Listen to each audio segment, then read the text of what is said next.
Hello, everyone. It's Dr. Sally with Good Body, Good Brain podcast. Today, we have somebody who really understands the concept of good brain, good body, because Sue Humphrey, who's a 3 times Olympic coach, not to mention coaching a lot of people from high school on up. She's going to talk to us about how mental preparation affects long-term performance and all the sort of things that have happened. She's going to have some really, really fun tips for us, as well as just being in that particular arena for so long. And I am so glad that you're here today. Well, thanks. I'm excited to be here and chat. Yes.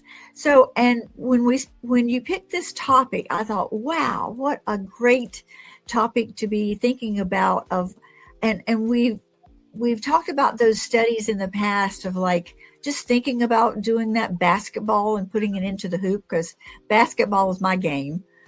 Just thinking about it and the studies between actually doing it and thinking about it and how they're so close aligned. But now our mental preparation has gone to like an art form, and you're the forerunner of it. You are what I call the leading edge of all the stuff that's happening now. So Well, tell us a little bit more about that.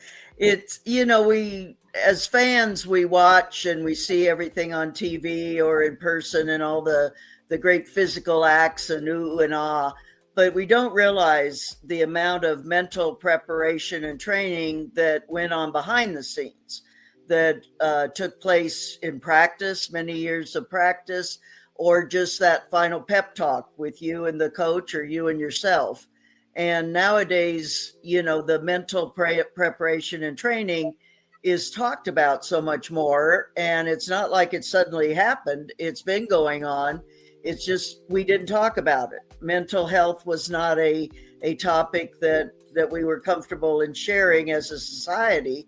But now it is. And thank heavens that it is, because now we can talk about the total preparation of an athlete or of a performer, not just the physical aspect. Absolutely. And I would venture to say that the mental aspect of performance is probably, I'd give it about a 60 or 70%.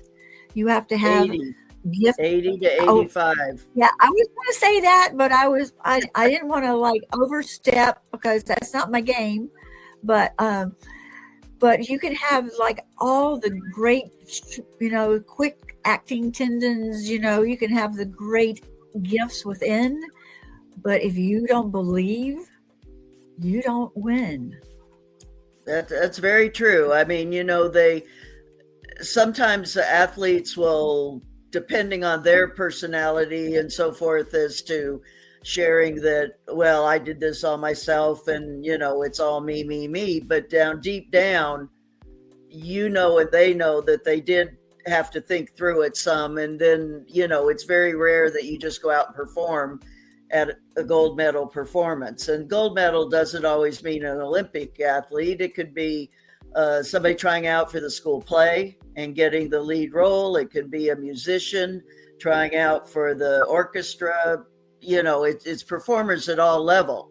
And that's what I think is real important too, is that, I come on with the Olympic credential, which is part of my past and present, but it's performance. I mean, whether you're on the athletic field or in the classroom or on the stage.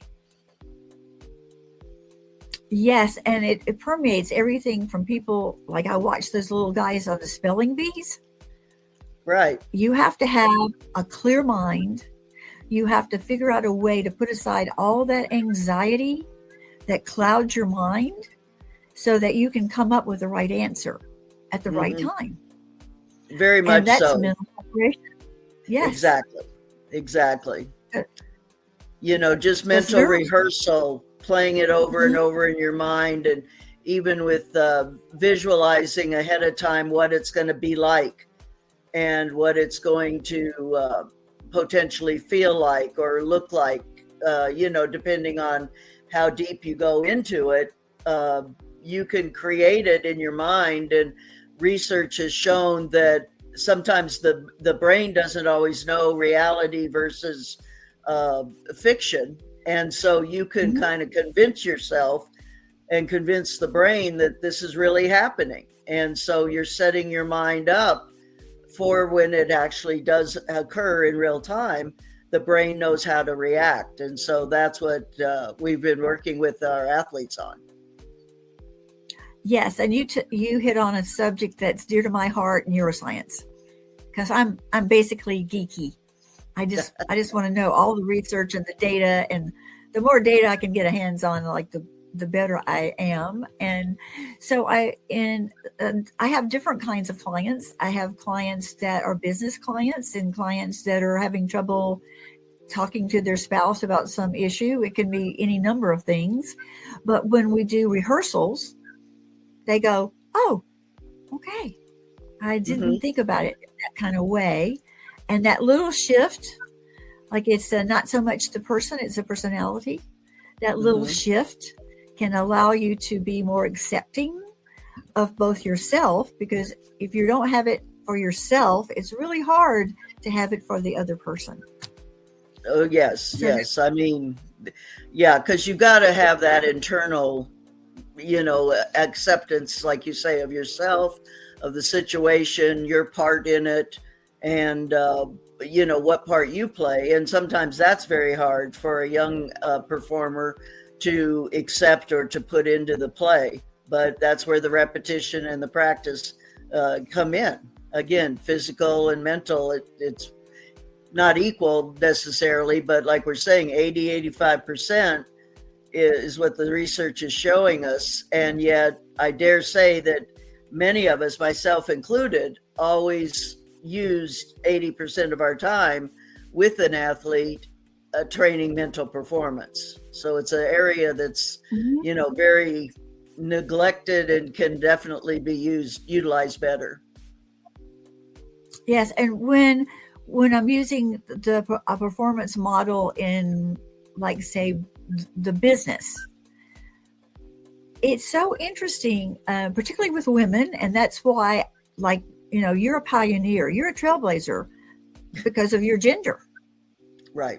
I mean, we hate to think, oh, heck, because I thought, back in the day when all the feminist things were happening, I was in business, and I sort of I just said, okay, I can make as much money as I want to just using my brain and my voice.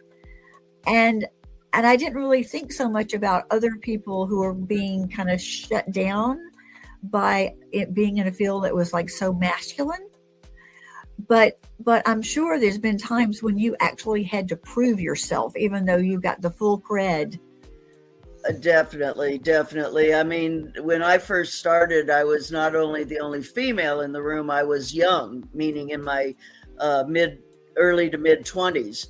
And of course, doing that as a female back in the 70s, you can imagine the Good Old Boy Network, looking at me to get coffee and take notes, be the secretary. But I lost a job because I had not coached men before, and the position was a head women's coach and assistant men's coach, so it was combined. I was told by the athletic director, because I had not coached men before, even though I was the regional coach of the year for the women, that I wasn't getting the job because I didn't have experience with the men coaching. And yet the person he hired, the male he hired, had never coached women. And it was a head women's job. And I'm like, I knew you were going to say that. So when one of my athletes won the gold medal, who was a male, I really wanted to call that athletic director and say, gee, I guess I can coach men, but I didn't. Well, he got the message through the media anyway. I hope he read those papers. Yes, soon as well. Right. Because the brain is the brain. I'm sorry? I said the brain is the brain, regardless of where it lives. Exactly. Right. No, I mean, I think, that's been the one thing initially I did have to prove myself, being a female coach and being in the collegiate system. So you're dealing with, young men, 19, 20, 21 years old. And like I say, this is back in the 70s and 80s, where women in coaching was not necessary, especially on a men's team or in a men's world, if you will. And so I did have to prove myself. And as the athletes I was working with started doing well and better, more men then started coming toward me and asking for help. And it was kind of a neat thing, but it was a backhanded compliment. But then it was kind of a, why did I have to prove myself to you, where the guy next to me gets the credibility just because he's a male and has not had the coaching success that I have had at all. So it's been frustrating. Oh, yes. And I, when we had our Olympics and our Paralympics, I was glued to the set. I don't usually watch television, but I would set my timer night when they would come on, and I would watch them all through the night and, take little naps the next day. And I was so invigorated and I was so inspired by just what they could do, but also the drama, the humanity drama that went along with their performance, especially couples that trained together. And couples, maybe one was in the Paralympics and one was in the regular Olympics, and they had a whole nother set of challenges to be dealing with. And so you see the evolution of training and how athletes have just, because it works. Right. And that the couple you're talking about, or one of the couples, at least in track, it is a very dynamic issue, because what if she wins gold and he doesn't? Even though he's supportive ahead of time, after the fact, is he still supportive? And of course, we'll never know because they both won gold. But, it takes a strong, and not as much nowadays as it used to be, but when you would have a strong female athlete who was performing well, her partner had to be strong in his self-worth and dynamics, that he wasn't offended or upset by her performance. And when that was a real hard transition for a lot of our top female athletes back when, let's say, the late 80s, 90s realm, is that they were very strong female athletes, but they didn't have a date to the prom because the men were intimidated or jealous, the notoriety that was very hard, very hard, because I'd have, young ladies crying, what's wrong with me? Why won't somebody pay attention? Why, it's like the beauty queen that sits home because everybody thinks she's got a date, but she doesn't. And so, it carried over. I've seen it not so much anymore, but back when, like I say, 80s and 90s, it was a big thing, especially with our better female athletes. Well, you and I are of the age that we can remember back when. Right. And so when I remember back when like, oh gosh, I can't even pinpoint the date, but I loved sports growing up, and it gave me a lot of my self-confidence because I was good at it. I was good at running. I used to practice running every single day. I'd practice running with my horses. We'd run alongside each other up and down the pasture.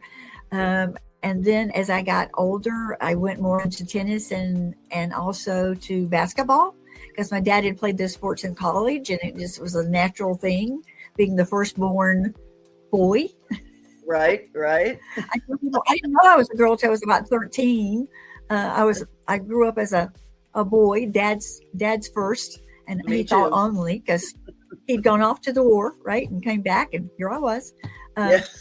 So yes, all those things that we had to do growing up, and sports really, I think, uplifted women in terms of their own self-worth, their own abilities to overcome a lot of messages that we had gotten in society, like, oh no, you can't do that, you're just a girl. Right. Or again, the body image issue, with our throwers. Back in the day, it was like, well, if you're going to be a thrower, you've got to be big and bulky and, very muscular. And now you look at the throwers, and sure, there's some that are still in that body position, but some of our Olympic athletes, our champions, you wouldn't know that they were an athlete at all. They're tall, they're slim, but they're powerful as heck, toward whatever event they're in. And so that whole body shaming situation, that's talented, or, it's neutralized out because the women are starting to say something about it. And big is beautiful and it's okay. And, now sometimes they overdo it with all this makeup and the false eyelashes and all of that. I haven't bought into all of that and yet. The thingies on their nails, right? Right. Those things. I grew up on the same team with FloJo, Florence Griffith Joyner. Oh yes, Florence Joyner. Yes. So she and Gail Devers, we were all on the same group, and so the long nails I kind of got used to pretty early. The eyelashes are what gets me, because sometimes I don't know how they see out of them because they're so long, but it's what the modern trend, and so they think it looks good, and that's what society is accepting now. And they want to look like young women, and rightly so.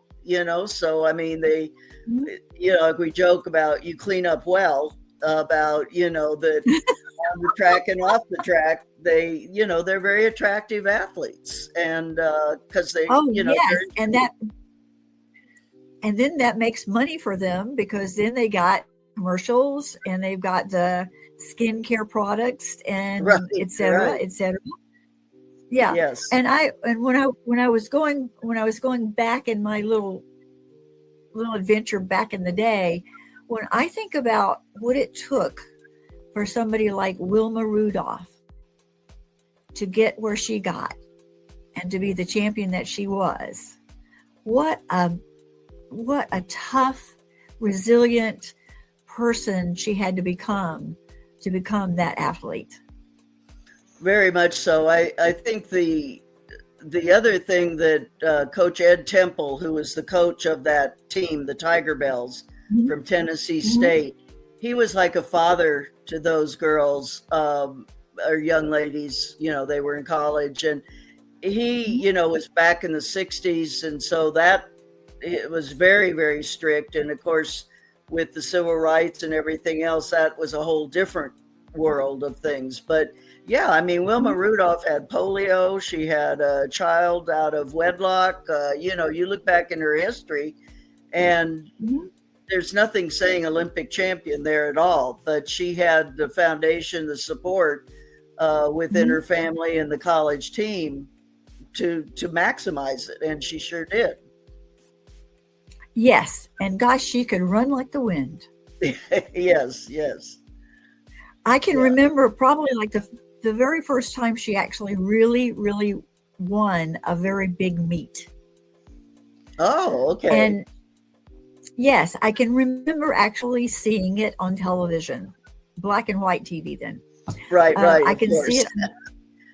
And the announcer, who was a guy, of course, because women didn't do anything like that then. No.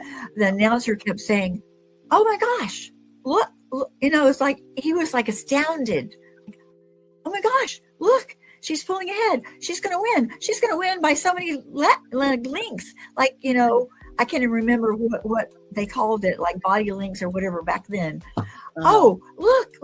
And it was just, they were dumbfounded that she could fly like the wind.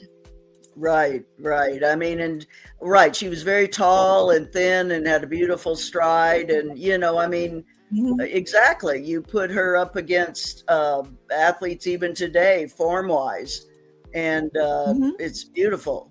I think her nickname was a gazelle or something that, She just looked like she floated along, but she beat you to the finish. Yes, and I'm also fascinated by the female swimmers, because they're training with the guys, and they're training with guy coaches, and they're beating guys. Yes. Yeah. Although I'm not going to venture into that girl boy thing, the girls that think they're boys and boys that think that girls, etc., because that's a whole nother topic. Right, definitely. But I think about Ledecky and how she's like, I hate to say machine, but she is. And when she talks about what she's thinking about, she's just thinking about the next stroke. I mean, and swimmers is, wow. The mentality of being in the water, looking down at this black line, at least in track, you're out, you have some different scenery. Visual, yeah. Yes, but swimming, to me, that's a whole different mindset because of the tediousness of it. Yes, and the tediousness of the training, which is every day. Every day. Twice. And they like it.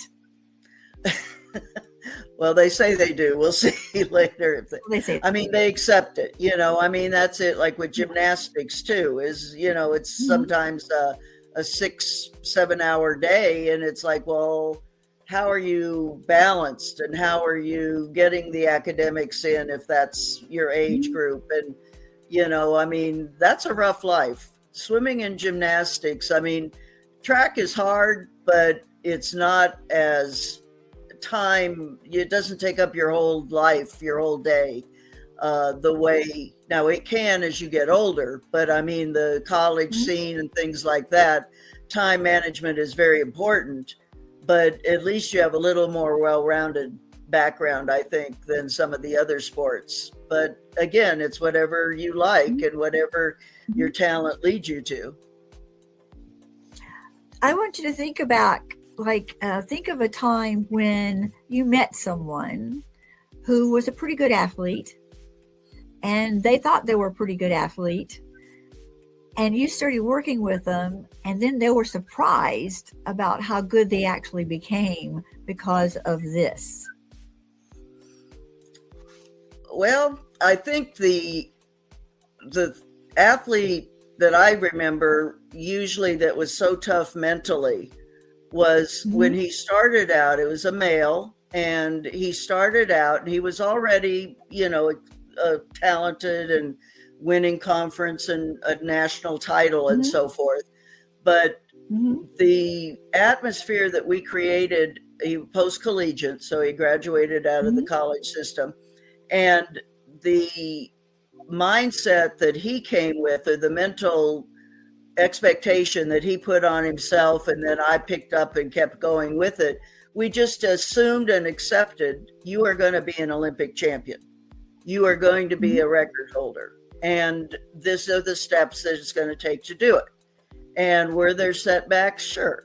We went through injuries, we went through surgeries, we went through winning, we went through losing.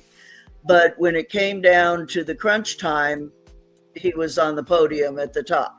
And so, but mentally, he was the toughest mental athlete, performer-wise, that I think I've ever worked with, because he could be going through all this drama in personal life or with his health.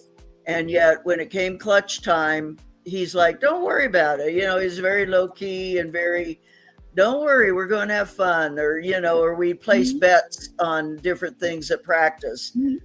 For Gatorades or, some little trinket of some sort, it's like, I'll do this and then you owe me a Gatorade. And I'm like, okay. And sometimes I won and sometimes he won with it. So creating scenarios in practice was real important, or is real important, because again, that helps you set up the whole mental preparation. In other words, I work mainly with field event athletes. So they could be out there 2 and 3 hours. It's not like 100 where you're there 10 seconds and that's it.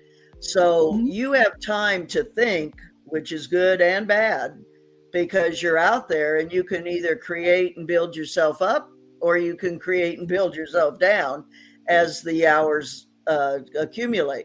So that was the thing that was so good with him, is that he was able to create and to simulate a performance in practice and then go out and duplicate it in a meet.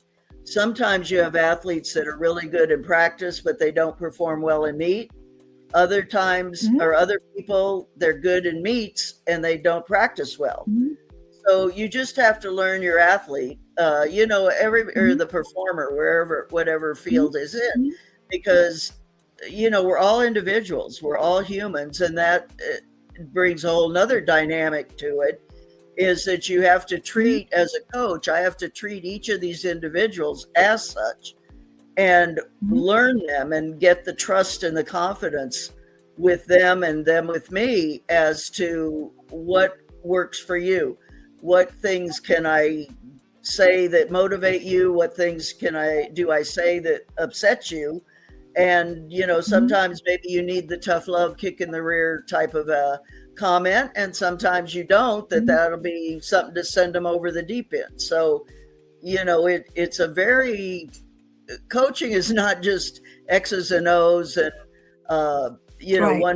one thing fits all. You definitely, to be successful, or to have the athletes that you work with be successful, you need to be sure you're individualizing and knowing. And again, this mental preparation is so individualized because every individual brings different background to the table. They might have supportive parents, they might have overbearing parents. I was going to bring that up. Yes. And what about the families? Make or break? Exactly. I mean, families, again, and ultimately, I know that they love their kid and they want what's best for them. However, there are times when, as much as you try to nicely say back off, or sometimes not so nicely say back off, give the kid some space, some parents are just, they don't realize, or maybe they do, I don't know, how detrimental they're being to their athlete. And, and they're kind of reliving their either successful athletic glory career, days or not glory days, right? Or not glory days, and that's what's really challenging. Especially, I work with high school kids now, and so the parents are there, definitely. In college, they might be away, thousands of miles away, but now with phone and FaceTime and everything else, they're only a button away, So you have to really learn on this. And some of these parents, like I say, they just don't realize that they're the limiting factor sometimes.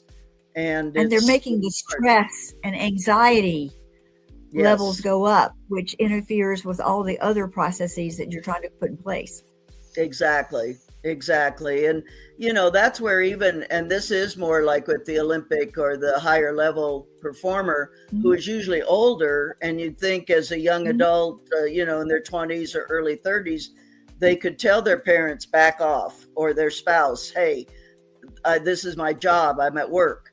But the amount of energy that some of our athletes spend to get the family arrangements, to get the family tickets, to get the family, we came all this way to see you, honey. Why are you not spending time with us? And I'm like, well, because they compete the next day. I don't want them up walking around seeing the sights. And so to get families to understand this is a whole nother lesson to be learned. And I've seen athletes that have lost gold medals. That's what they've said. If I had not had to spend so much time with my family before the competition, I think I could have won. And this was coming from a silver medalist. So it wasn't like he did bad. He just was tired from walking around with the family. And yet they there's late night dinners. Yes. Yeah. So, the families of elite level performers need to realize their role is not to be at the front. Their role is to be the supporter in the back. And then after the competition, then enjoy it and have fun and, go out on the tours. But before the competition or during the competition, back off. Yes. And if you look at the people who were really successful this go round in the Olympics, yes, they had supportive parents. Yes, maybe they had some medical issues when they were growing up, and the parent is like on pins and needles that something's going to happen when they're performing, etc. But they also struck the happy medium of like, I'm going to support you all that I can, but I'm not going to get in your way. I'm going to just let you do what you do, because that's what you do, and see just sit here and enjoy your ability to either get that gold medal, that silver medal. I don't think there's anything wrong with having a bronze medal.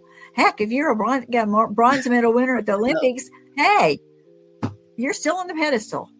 Exactly. And that's the thing. Even if you went out and performed well, but it wasn't enough to medal, that, in 2004, I was the head Olympic coach for women. And so you're there the whole time, and then you ride the bus back late. And I get back on the bus, and one of our athletes was there, and she was crying.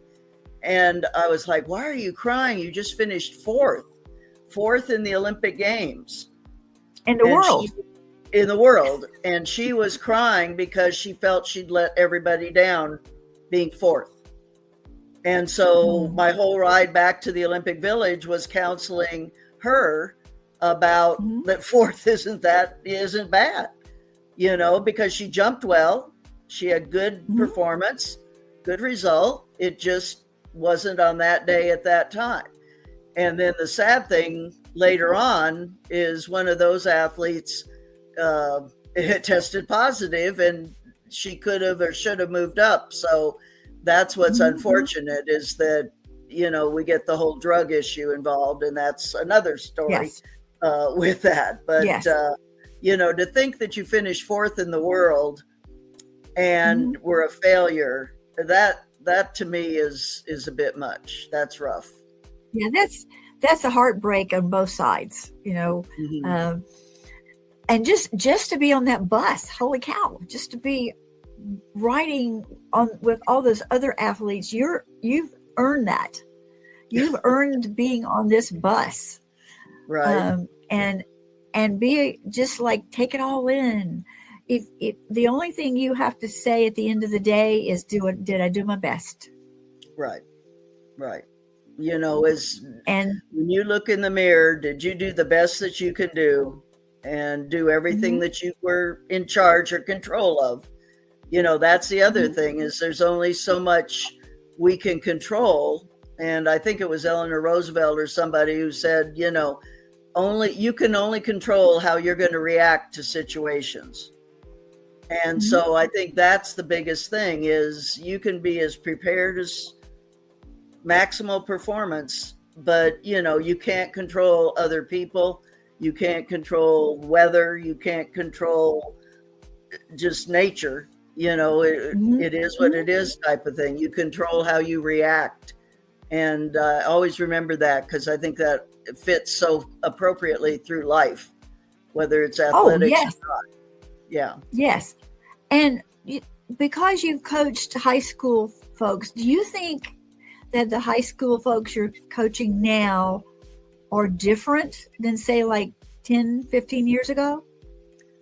Yes, I really do. And how so? I think it's a different, I get this a lot, or a lot of times people will say this, and then when you pin them down, it's like, well, what is different? I think the fact that they feel things should just happen for them. They being a hard worker, being rewarded for hard work does not seem to be in their scope all the time. Sometimes I don't like the word entitlement, but it's kind of that I'm out here, so therefore I should be getting a reward. I think that's it, that our society, we give all these participation awards, participation trophies, that drives me crazy. because, instead of meritocracy. Did you they win go this? home. Yeah, they've got all these little trophies and medals. And I'm like, well, what did you win this for? Well, I sat on the bench the whole time. I Yeah, showed up. exactly. And so to me, that's not what you should be rewarded for, because life is not going to reward you for that. And I think we're setting our youth up for a hard reality check when they get older, because there are no participation certificates in life. They're not the trophies. And so I think because the kids are so, and I think COVID had something to do with this too, is that they're in their own world more, isolated, even though they're around people, because at COVID, they were all on Zoom, or like we are now, we're little tiles to each other. And so, I think that and the fact that they are so involved with social media and technology, they don't get out and play, so a lot of things physically do not come as easy for the athletes of today, because they didn't grow up playing and learning how to jump and learning how to throw when they were little, or, in elementary school. And so you've got to teach them that now in high school. And now you're getting into the embarrassment factor, because they don't want to look bad in front of their friends. And they don't, and a lot of times we're out there as co-ed settings. So you either get the macho guy that's trying to show off for the girl, or the girl that's there trying to impress the guy, or the athletes that won't do anything because they don't want to look bad in front of their peers, whether it be male or female. So it is a whole different dynamic. I don't feel, I kind of joke sometimes with some of the older athletes that, the last really, really dedicated athletes were maybe in the late 80s, early 90s. And yet that offends the current athletes, because they're like, well, we work hard, we train. And I'm talking as a group, not individual. Not individuals, because I see, like a Gabby Thomas or somebody today, and, she works her tail off. So it's not that she doesn't work, or Allison Felix or Sydney McLaughlin. It's not that they're not training. But as a group, I think that the expectations for things to just be given to us are more so in society today than 10, 20 years ago. So yes, we don't want to hurt their feelings. Yes, God forbid that your feelings get hurt. Yes. Well, the good thing is we're still breaking records.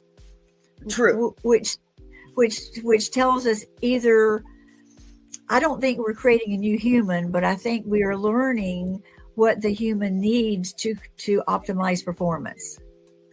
Well, that and the shoes. I mean, in track, the shoes are different with this carbon plating and everything, and the tracks are being built to be different composition to give more of a rebound back to the performer. Now, I'm not sure in swimming what they're doing. I think there's water levels or something that make a difference. So that's technology is doing as much as the athlete changing, I think. Yes, and you see that with like the high dive. All those guys that don't have any hair on them. They're got the smallest swimsuit possible to be modest, and they're cutting all the resistance down as much as they can. Yes. Well, yeah, because some of the swimmers, they have to almost get painted on the suits. It's like could cut down the water resistant. Those are just skin tight, and they've even outlawed some suits because they were maybe too advanced. This was a few Olympics ago that there was some big controversy over the style of suit that you could wear. And I know in track, there's a list of shoes that you can use and list of shoes you can't use. And when you check in, the officials at the clerking area, they check your shoes. And they check the height of the heel or the height of the front. And, so technology has definitely taken over in many areas with sport, which is good. Mm-hmm. It's here, so take advantage of it. But I think too, then that's creating some of these awesome performances that we never thought we would see, and yet now we're seeing them. So it just keeps pushing the gold medal or the world record further and further out, which is cool. I think about javelin and also the super high jump Mm-hmm. when you're pole jumping, because that pole has the carbon polymers that are in the center has changed through the Mm-hmm. years, because we used to use a wooden one back in You're the right. day. Yeah, and so And now then the sawdust.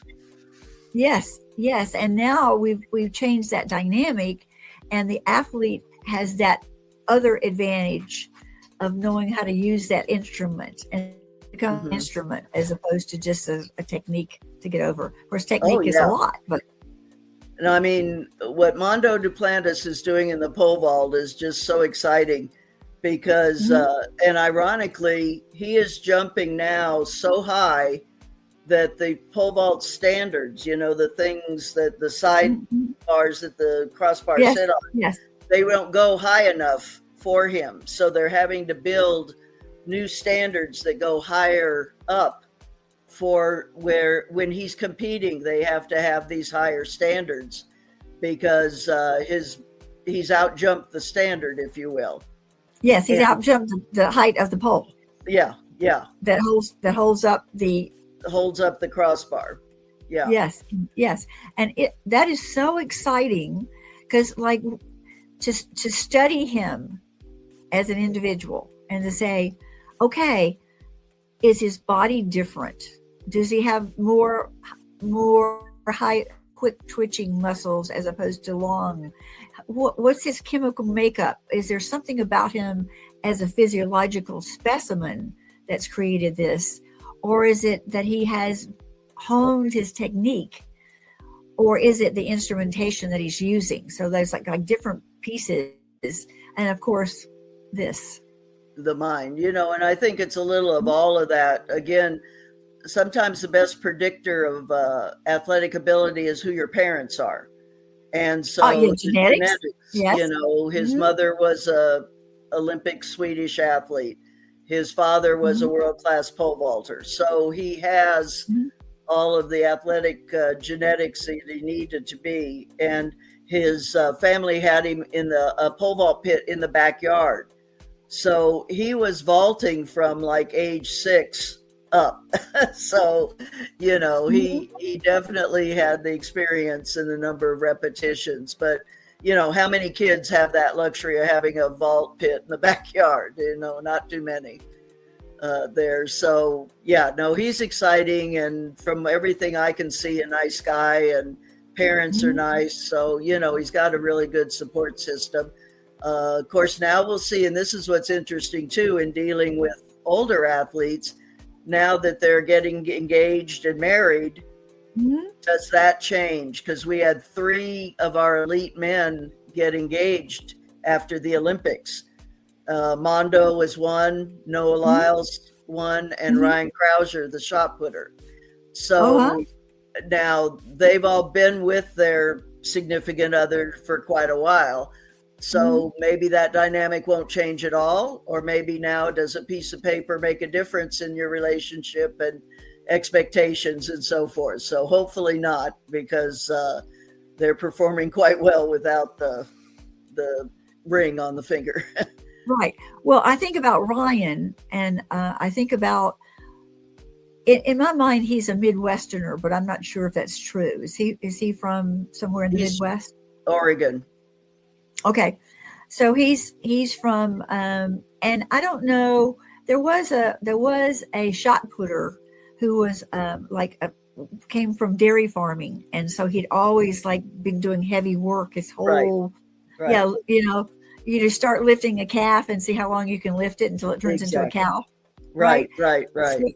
so yes, and the family there was just like so supportive, and his girlfriend who became his wife, they were so integrated in that whole farmland out in the Hmm. country kind of thing. So there wasn't a lot of drama.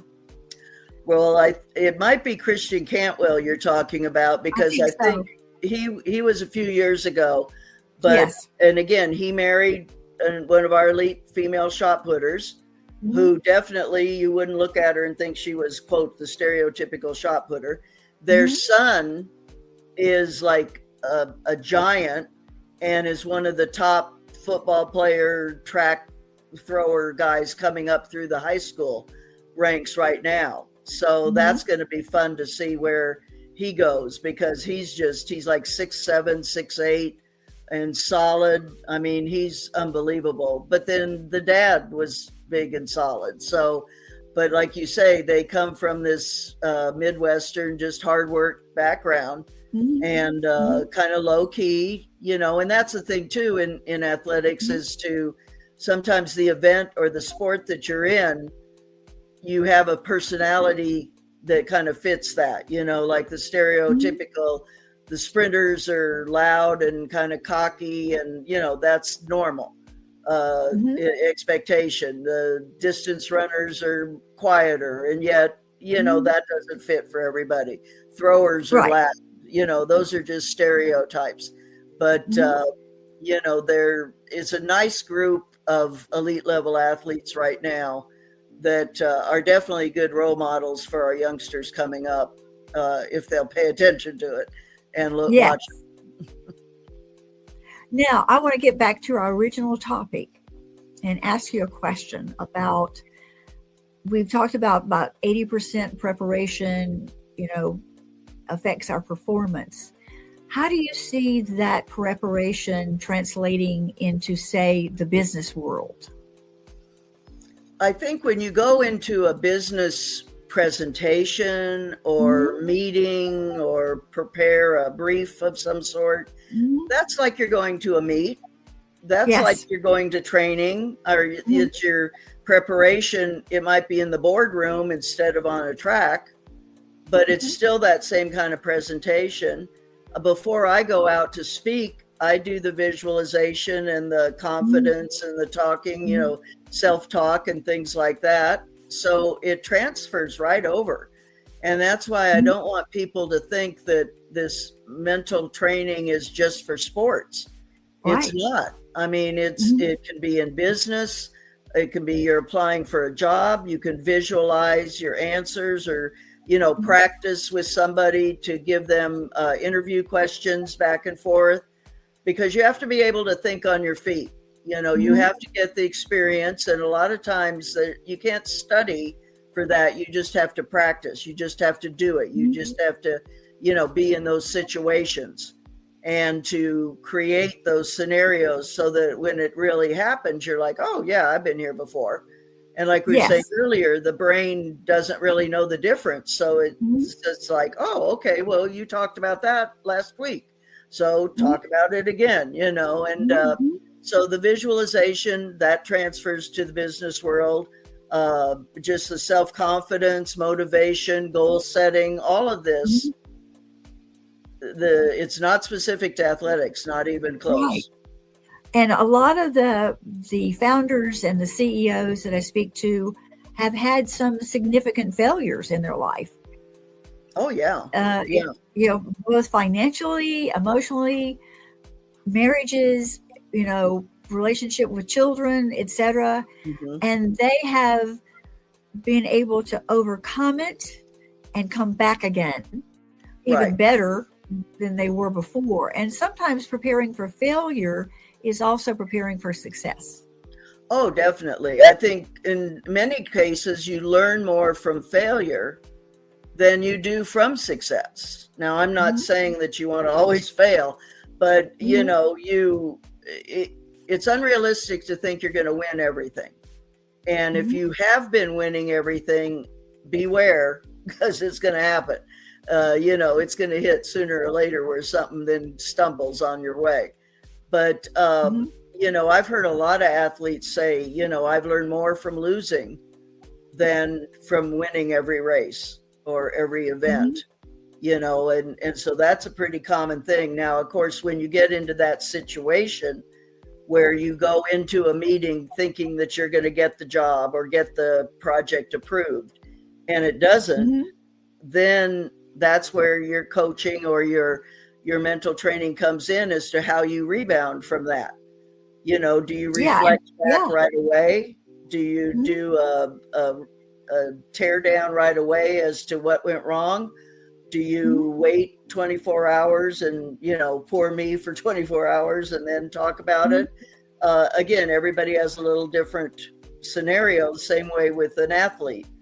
After they Right. have a bad race, some athletes you can talk to right away. Some of them you stay away from right away because they're so Mm-hmm. upset. And usually they're Mm-hmm. upset at themselves. They're not Yes. so upset at They're you. mad at themselves. Yeah. And so you Yeah. have to kind of back off and respect their wishes. But then Mm-hmm. sometimes you don't. I mean, I remember a situation where one of my athletes had equaled her PR, meaning her record. She had equaled the best jump she'd ever had. Mm-hmm. But because she got third, she was mad. And I'm like, well, the other two just, broke their records. Mm-hmm. So you all three were elite performers. The other two made the Olympic standards. So it wasn't like you were in a terrible level competition, but Mm-hmm. she was just fit to be tied because she finished third and was upset, went to the car, locked herself in the car. I'm like, please let me in the car. And we had to do a talk down type of thing there for 30, 40 minutes for her to realize that, hey, maybe it isn't so bad. Maybe the sun will get up tomorrow. And within 3 or 4 days, she came back and PR'd and set a new record for herself and qualified for the Olympic team. So, Yay. You just never know. And that's the thing is she went from the bottom basement to the top floor within a week. Mm-hmm. And yet, if you'd followed her emotionally, it wouldn't have looked that way at all. And also too, back to business, like with the business, we're not expending ourselves physiologically, but we are emotionally. Oh yeah. And just have something set up in your head, like what's plan B? What's plan B if, say, they don't buy this proposal? Right.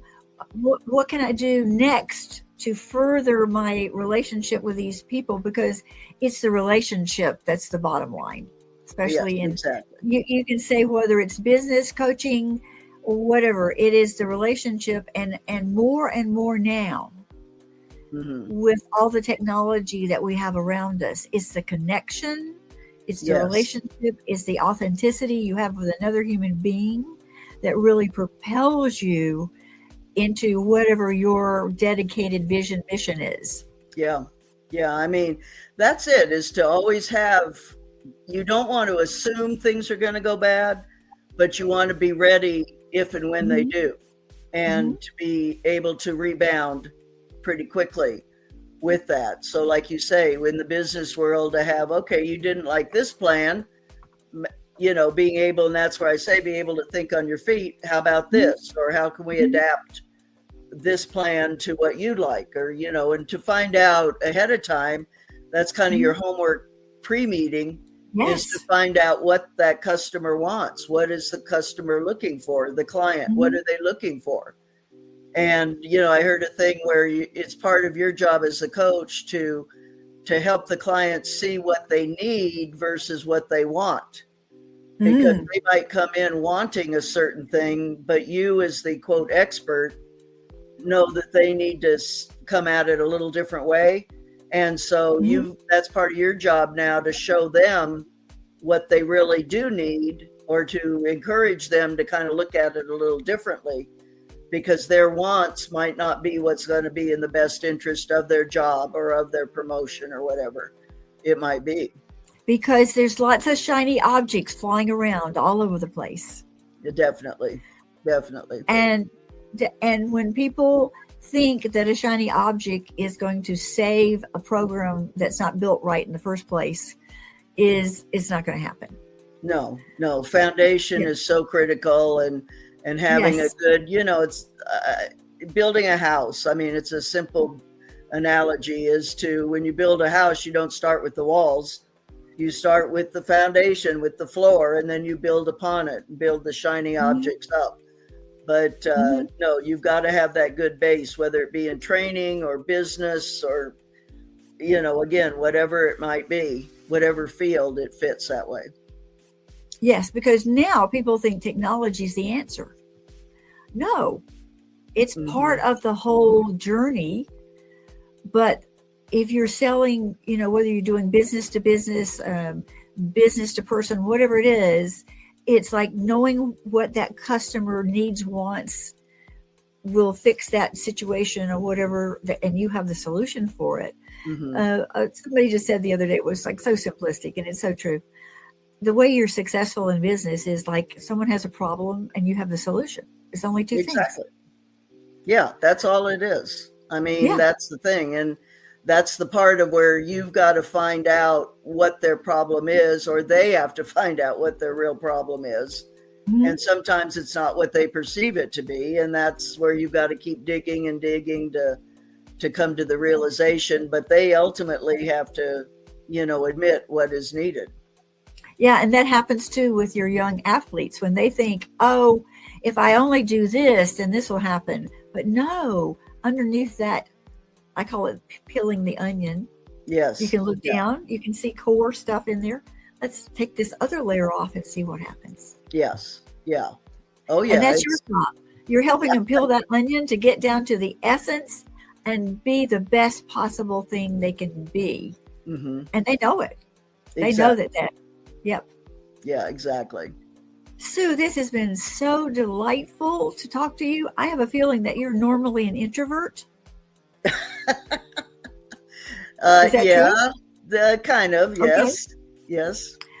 Me too. I've learned to be a programmed extrovert, but when I need to recharge my batteries, I stay away from people. Yeah, I sometimes that happens. Yes, and we love them and we want to be with them and help them, but when it's time to recharge, we'd like a little peace and quiet. Yes, just me and the chickens, or me and the doggies, and those kind of things. Yeah, being around teenagers all the time, it gets a bit emotional. Yeah, so my last question is, how do you recharge? What's your recharging secret? Oh, I wish I had a good one. Mine is actually reading and or studying how to be a better coach. It's perpetual learning. I'm involved in taking a class right now, in fact, that will help me in sprints and hurdles. Not necessarily something I coach every day, but the sprinting world will affect the jump world. And so that helps. So it's all based around sports, and it's just a different aspect of it. I'm exercising for the first time on a regular basis, so that part is good. It's one of those things where, like you said, emotionally, I come home from a 2 or 3 hour practice, and people are like, "Well, you're right there. Why don't you run or train or whatever?" And I'm like, it is so emotionally draining by the end of practice, or beginning, you had to set it all up. So, it's hard to do all of that. So I would not suggest that I am the best balanced person for how to relax, but the reading and playing with animals and things like that is definitely relaxing to me. Yes. And I tell people who are saying like, I can't wait till I retire. I said, retire? What do you think that looks like? Don't say retiring. No, that, like if you think sitting in a recliner watching TV is going to like help you live longer and happier. No. Lifelong learning is the key. Right. Never stop learning. Yeah. No, that's where, like I say, I'm taking classes, I'm teaching classes through USA Track and Field, or I have my own, not a company, but my own little project, Gold Medal Coaches. And so I interview coaches and put together virtual learning summits. And so I'm either teaching or learning, and then that learning translates into the teaching, speaking at various clinics. So it's one thing after another. But no, if you retire, don't just think you're going to sit back and watch ESPN, because it doesn't help. Not at all. Got to have a plan. Definitely not. Got to have a plan. Got to have a plan. Absolutely. Yeah. Absolutely. So, all you guys out there who have listened to this wonderful podcast and heard all the wisdom that Sue has told us about and all the experiences that she's been part of, when you listen to this podcast, we would really appreciate it if you click that follow button or that subscribe button so that you can keep getting more of this kind of quality. And when you look at the show notes, it'll be part of Sue's bio, which is very extensive, as well as some of her programs that she has, and maybe even a way to contact her for a speaking engagement that you might need her to come shore up maybe your program somewhere. And so please, do those things. And Sue, thank you so much. I'm so happy to have gotten to know you better. And we cross paths in many different levels, in many different ways. And thank you so much for being on my podcast today. Well, I enjoyed it. Yes. And I can't wait to get this produced so people can listen to all this stuff, all these wonderful tips and things that you've told us, not only about sports, but life in general, because it translates out there into life in general. Great. So thank you so much. And maybe, who knows, there might be part 2. Yes, I do always have something to say, but thank you for the opportunity. Okay. I really enjoyed it. Thank you.